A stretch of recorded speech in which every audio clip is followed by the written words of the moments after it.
You are the expert in your field. You know your business better than 95% of the people out there. So, how do you share that knowledge in a way that will really resonate with your customer? Running a service business can be hard. It is not unusual for business owners in industries like contracting, home repair, auto repair, business to business services like janitorial, IT and accounting, and many others to feel overwhelmed by all the priorities facing them at any given time.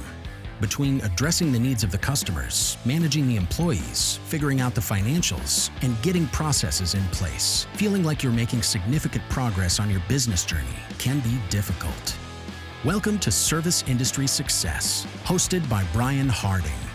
Each week, Brian will look at real-world strategies for building the business you are dreaming of, while also sharing tactics to get through some of the most frustrating parts of business ownership with a lot more ease.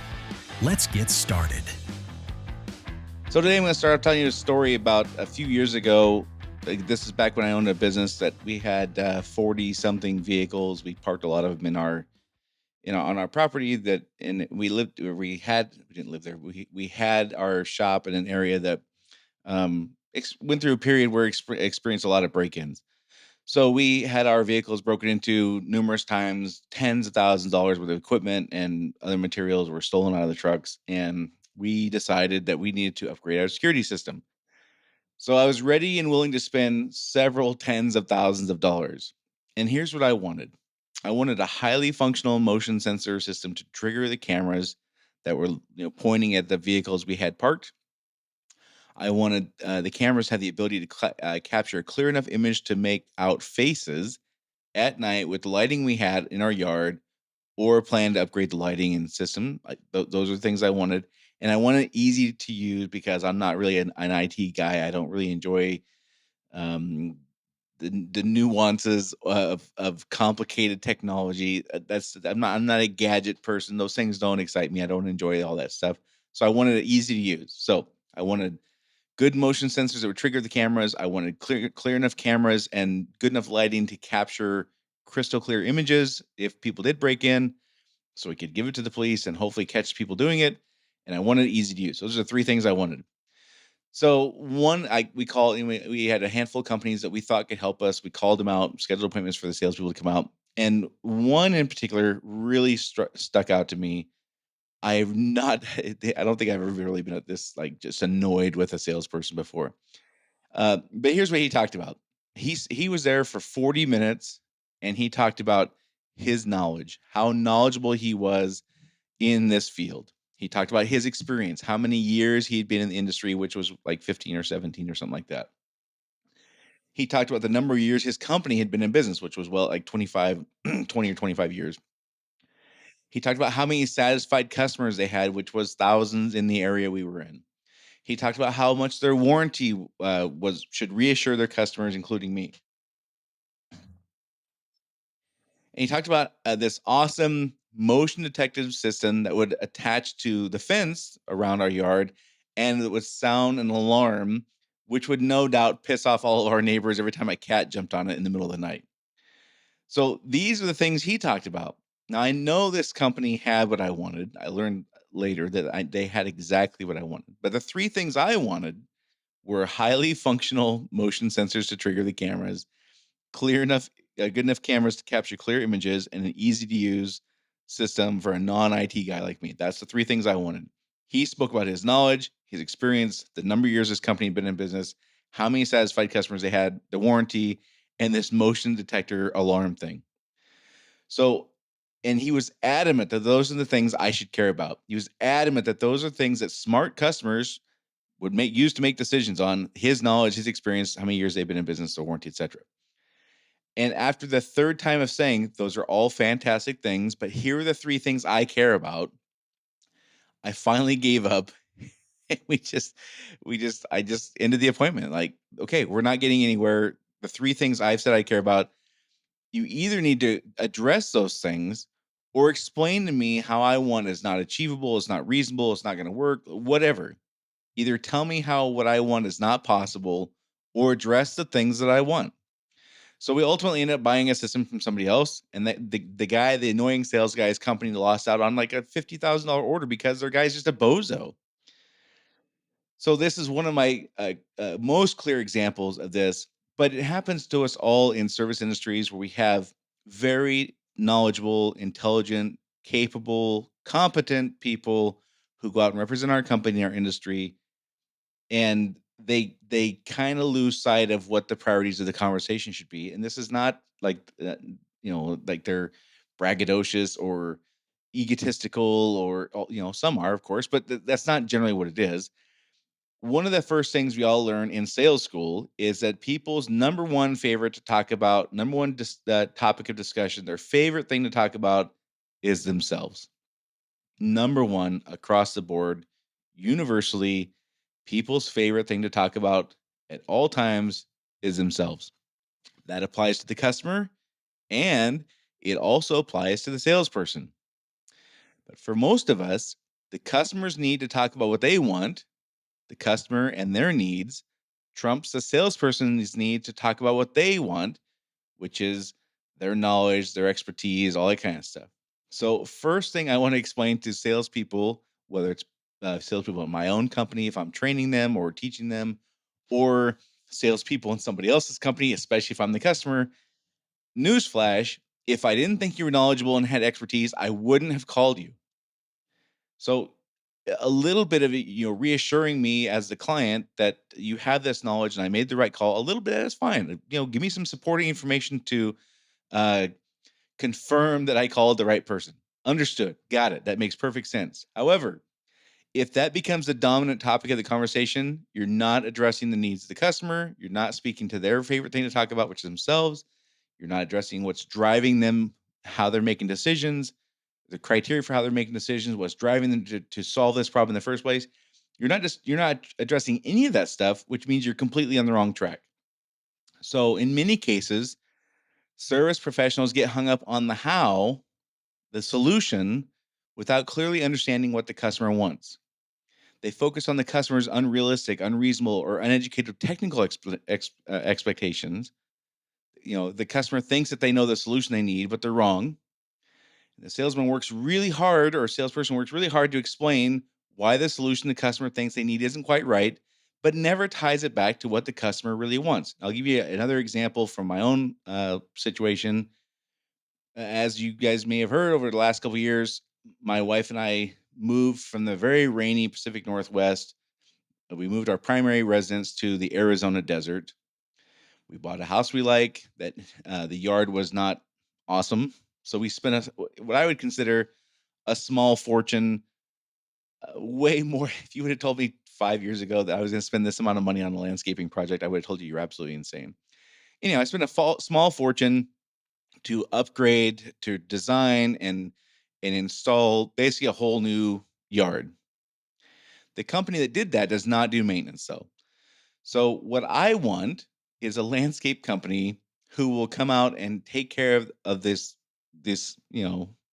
small fortune I spent on plants and flowers and whatever. I want the plants to live without needing to become a horticulturalist, without having to become a sprinkler system guru, or to spend or devote hours every week to gardening. I would rather be working with my clients. I'd rather be doing things like what I'm doing right now, recording this podcast. I'd rather be doing webinars and seminars and classes or in the pool. I would much rather be doing any of those things rather than watering flowers and learning how to make desert plants grow because I don't know this stuff. I'm from the rainy Pacific Northwest. All I want is for the flowers and plants I spent all that money on to live and to have the belief that the landscaper I'm paying shares that desire. And it took me 5 landscapers to find that. And the first 4 kept asking me things like, how often do I want you to come out? Do I want them to come out weekly, monthly, twice a month? And my answer was, I don't know. How often should you come out to make sure the plants don't die? And they would ask me questions like, well, what's your budget?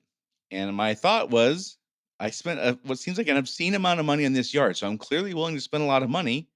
On the other hand, $100 is too much if the plants are going to die. So I don't care how often they come out. I don't care if it's $125 a month or $200 a month. I care that the plants live. and I care that they do it without me having to become an expert in desert plants, sprinkler systems, and devoting a bunch of time. So this is the disconnect we had was their salespeople would come out and talk about, well, how often do you want me to come out? And here's the services we provide. And my thought, my what I wanted was I want the plants to live without having to have to become an expert in these things. So there was a disconnect in four landscape companies, and the fifth one came out and nailed it. They come out and hey, we get it. You don't want to deal with this stuff. You want us to deal with it. That's what we do. We're happy to do it. We want your stuff to be thriving and whatever, right? So they got the job. Super simple. So, how do we speak in a way that serves the customer and speaks to their needs and their favorite topic, them, without starting to focus on ourselves as the experts? And one way to do that is to follow a simple three-step formula. The first step is find out what their problem is, what they really want, and repeat it back to them. The second step, find out why this matters to them, repeat that back to them. The third step is explain how we will deliver what they want. So, what, why, how. Three-step formula, super simple. Now, what most of the time happens is we skip the what, we skip the why, and we focus on the how. The customer calls and says, I need my air conditioning system replaced or updated or repaired or whatever. The customer has some kind of belief on how that should go, what that should look like, what it should cost, et cetera, et cetera. They're wrong sometimes, they're right sometimes, it doesn't matter. The service technician comes out and spends all this time educating them on what they really need, the how, without learning or incorporating into their process what the customer really wants. Customer doesn't necessarily want a new air conditioning system. They want to never deal with this again. That's what they really want. Or maybe they want a new air conditioning system because aside from maybe they increase the value of their home. They're going to sell it in 3 years. Those are the things that they want. They don't care about the air conditioning system. They care about these other things. I don't care about how often the landscaper comes out. I want the plants not to die. So where we tend to get in trouble is repeating back the solution and never really speaking to what the customer wants or why they want it. The landscaper again kept asking me how often I want them to come out and never really understood or cared about or addressed what I really wanted.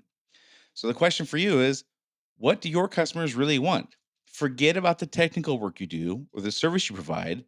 What do they really want? And just listen to the difference in these conversations. Again, I'm focusing on this landscaping one because it's a awesome, crystal clear example I'm talking about. We spent with four of these companies who didn't get my business. We spent all our time talking about the how. The fifth company that got my business understood what I really wanted. So just listen to the difference in these two conversations. First one is this. What I'm hearing you say, Mr. Harding, is that you want these plants that you just spent a ton of money on to live so your wife can enjoy them and you can protect the investment you made. And you're not interested in learning how to do all this by yourself because you'd rather be spending your time doing the things that make you happy. Here's the best way or ways we can provide that. That's one conversation.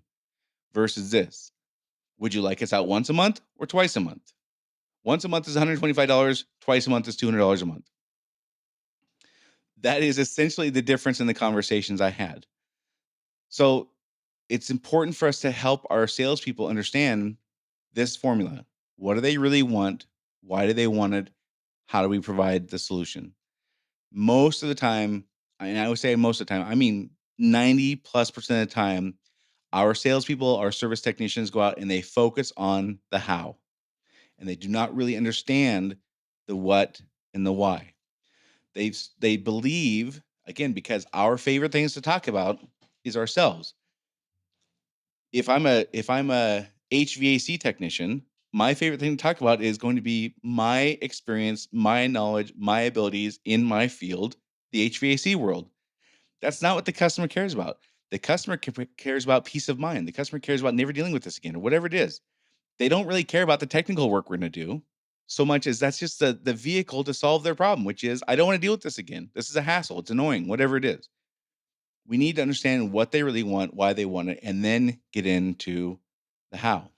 And that simple three-step formula can help our salespeople tremendously, and it can help us in a variety of other ways. It's kind of what, why, how thing is critically important for everything we do, from writing procedures to developing a culture to say this simple formula will help us a lot in a lot of ways. But this way in particular, talking about sales, is just getting our salespeople to understand what the customer really cares about and speaking to that, not speaking to our own abilities as a service provider. So the first step is understand everybody's favorite thing to talk about is themselves. Period. If we don't keep this top of mind, we can subconsciously make the sales call about us as the provider, which is not interesting to the customer. Their favorite thing to talk about is them and their problems. Our favorite thing to talk about is us and our abilities or our problems or whatever. And if we aren't aware of this, we can accidentally turn this conversation to being about us and not about the customer, which is not at all interesting to them. So I would really recommend teaching our salespeople this what, why, how framework. We need to learn what the customer really wants. Maybe they want to never have to worry about this problem again. Maybe they want to protect their home because it's their biggest investment. Maybe they just want to make their lives easier or more enjoyable for them or for their families. Those are the kinds of things that they really want. Why do they want it? Maybe this is annoyance. They don't like being annoyed. Maybe they don't like feeling incompetent, ignorant, or helpless. They want this thing to work and it doesn't work. And they don't like the feeling that comes along with it, not knowing how to solve this problem and looking silly in front of their spouse or their kids or who knows? Could be a ton of reasons. And then, and only then, can we focus on the how, which solution is right for them based on what they really want and why they want it. Again, if we don't teach our salespeople this framework, they will spend their time talking about the how, which supports them and their knowledge and their expertise, and losing sight of what the customer really wants, which rarely has anything to do with the technical work we provide. The technical work we provide is just the vehicle to get to what they really want. So that's the framework I would suggest teaching to our salespeople, and this was applicable in any industry. We get hung up on this idea that the how is what really matters. The how is not what really matters. The what and the why is what really matters. So that is it for this week. Hope this is helpful for you, and I will see you all next. Oh wait, I almost forgot. I gotta do my plug real quick. If you haven't had a chance yet, please share this with a business owner, friend, or colleague. This podcast is all about helping people in service industries grow their business, develop their team, help with procedures and processes and financials and all the things go along with building a business that can run without you, whatever that means to you. Some folks like to take a 4-day weekend. Some people want to take a 2-week vacation every year. Some people want to move to the Bahamas and just cash a check every month. Whatever building a business that can run without you looks like to you, that's what we're aiming for. So share this podcast with a friend or colleague in an industry like that. Also, if you haven't had a chance, give us a rating review. Sure appreciate that. That's how we build this podcast community so we can help other business owners just like you. Now that I've got the plugs out of the way, now I'll say adieu and thank you for tuning in again. That's it for this week, and I'll see you all next week.